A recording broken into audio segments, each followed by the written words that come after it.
नमस्कार दोस्तों, मैं अतुल साहू और मेरे YouTube चैनल ह्यूमन स्टडी 9 वाले में आपका स्वागत है। आज के टॉपिक में हम जाने मस्तिष्क की रक्षा करने वाली कौन कौन सी परत होती है, उन सभी परतों के बारे में आज हम जानेंगे। तो आइए जानते हैं पूरी डिटेल से जानकारी, इसलिए वीडियो के अंत तक बने रहिए। आइए हम समझते हैं। दोस्तों, मानव मस्तिष्क की रक्षा करने वाली परत या खोल के बारे में हम जान लेते हैं। तो मानव मस्तिष्क की रक्षा करने वाली परत या खोल कितने प्रकार की होती है? तो दोस्तों, ये 3 प्रकार की होती है। सबसे पहली परत हमारी कौन सी हो गई? कपाल की त्वचा। कौन सी? कपाल की त्वचा, जिस पर हमारे ये बाल उगे हुए होते हैं और इसे इंग्लिश में हेयर स्किन भी कहते हैं। क्या कहते हैं? Hair skin. अब दूसरी हमारी कौन सी परत हो गई? कपाल की हड्डी। कौन सी? कपाल की हड्डी, या इंग्लिश में हम इसे क्रेनियम बोन भी कहते हैं। क्या कहते हैं? Cranium bone. तो दोस्तों, जो तीसरी हमारी परत होती है ये बहुत ही इंपॉर्टेंट होती है और इसे हम क्या कहते हैं? मस्तिष्क झिल्ली।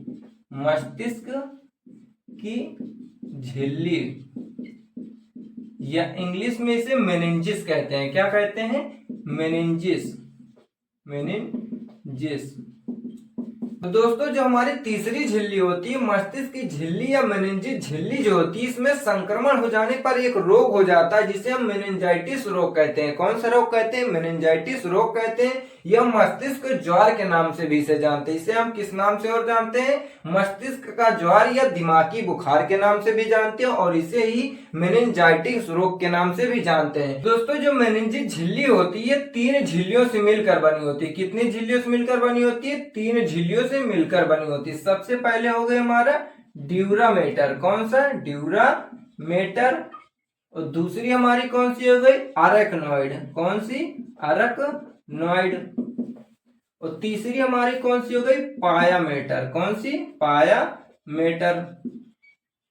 तो दोस्तों, जो ड्यूरामेटर होती है ये हमारे सबसे मोटी झिल्ली होती है और ये मेनिंजिस झिल्ली की ऊपरी परत होती है। कौन सी परत होती है? ड्यूरामेटर जो होती है मेनिंजिस झिल्ली की ऊपरी परत होती है और ये हमारे क्रेनियम बोन के संपर्क में रहती है। उसके बाद दूसरी हमारी अरेक्नॉइड जो होती है यह ड्यूरामेटर की बीच वाली परत होती है और इसी में हमें रुधिर वाहिनियां होती हैं। यह रुधिर कोशिकाओं का जाल होता है। अरेक्नॉइड में ही रुधिर वाहिनियां या रुधिर कोशिकाओं का जाल होता है। उसके बाद जो पायामेटर होता है यह हमारी सबसे निचली परत होती है। मेनिंजिस झिल्ली की सबसे निचली परत होती है और यह हमारे मस्तिष्क से जुड़ी होती है। किससे जुड़ी होती है? पायामेटर झिल्ली जो होती है ये मस्तिष्क के हमारे जुड़ी होती है। लेकिन दोस्तों, यहाँ पर एक और मेन पॉइंट आता है जो एग्जाम में बहुत बार पूछा जाता है। जो हमारे ड्यूरामेटर होता है क्रेनियम बोन से और ड्यूरामेटर के बीच में जो एक सकरा स्थान होता है उसे हम इपीड्यूरल कहते हैं। क्या कहते हैं?